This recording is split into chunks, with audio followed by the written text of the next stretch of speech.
এবং আল্লাহর দিকেই সকল বিষয় ফেরানো হবে।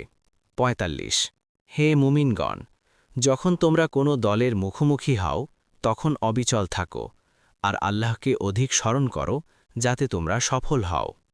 ৪৬ আর তোমরা আল্লাহ ও তার রাসূলের আনুগত্য করো এবং পরস্পর ঝগড়া করো না, তাহলে তোমরা সাহসহারা হয়ে যাবে এবং তোমাদের শক্তি নিঃশেষ হয়ে যাবে। আর তোমরা ধৈর্য ধরো, নিশ্চয়ই আল্লাহ ধৈর্যশীলদের সাথে আছেন। ৪৭ আর তোমরা তাদের মতো হইও না যারা তাদের ঘর থেকে অহংকার ও লোক দেখানোর উদ্দেশ্যে বের হয়েছে এবং আল্লাহর রাস্তায় বাধা প্রদান করে, আর তারা যা করে আল্লাহ তা পরিবেষ্টন করে আছেন।